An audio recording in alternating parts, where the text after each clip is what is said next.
Qu'est-ce que le prix Socrates, cette nouvelle récompense pour les footballeurs ?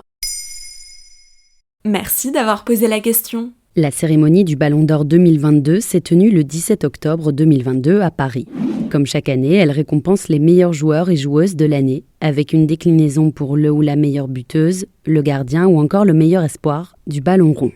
Mais cette année, un 7e trophée a vu le jour, le prix Socrates. En quoi cela consiste ?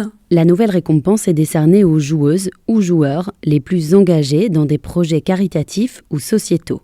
C'est le média français France Football, organisateur de l'événement, qui a proposé cette distinction. Elle rend hommage au joueur brésilien Sócrates Brasileiro Sampaio de Souza Vera de Oliveira, plus connu sous le nom de Socrates. Dans les années 70, celui qu'on surnommait le docteur, car il était également médecin de formation, s'était distingué pour ses combats politiques encore rares dans la sphère footballistique. À l'époque, le Brésil se trouvait sous le joug de la dictature des généraux. La corruption immobilière gangrénait la construction des stades. Les joueurs n'étaient même pas payés au SMIC et étaient liés au club par des contrats à vie. Dans ce contexte, Socrates et d'autres ont tenté de réinstaurer la démocratie à l'échelle de leur club, le SC Corinthien. Leurs ambitions de transparence politique et d'égalité au sein du club vont finir par payer. En 1982, ils floquent leur maillot du terme « démocratia ». C'est Rai, le frère de Socrates, décédé en 2011, qui a remis le prix lors de la cérémonie du Ballon d'Or du 17 octobre 2022.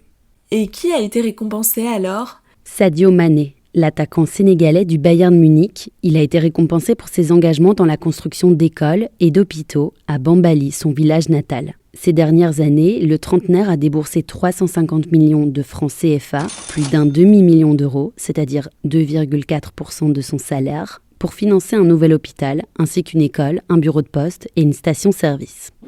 Mais d'autres joueurs sont aussi engagés, cela dit. D'après nos confrères de SoFoot, Brian Soumaré s'est récemment distingué pour son engagement.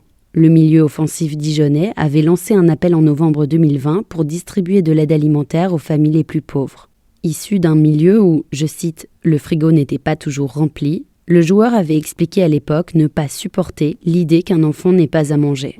Dans un autre registre, les joueurs iraniens de l'équipe nationale ont apporté leur soutien aux manifestations de leurs compatriotes iraniennes qui revendiquent le choix de porter le foulard islamique. Les footballeurs ont caché leur maillot sous une parka noire le 27 septembre 2022. Par ailleurs, sur les réseaux sociaux, de nombreux internautes dénoncent le cynisme de la FIFA. La Fédération internationale de football a notamment été pointée du doigt pour l'organisation de la Coupe du monde de football au Qatar, dont nous vous parlions du boycott dans un épisode précédent. Voilà ce qu'est le prix Socrates. Maintenant, vous savez, un épisode écrit et réalisé par Johannes Cincinnatis. Ce podcast est disponible sur toutes les plateformes audio. Et si cet épisode vous a plu, n'hésitez pas à laisser des commentaires ou des étoiles sur vos applis de podcast préférés.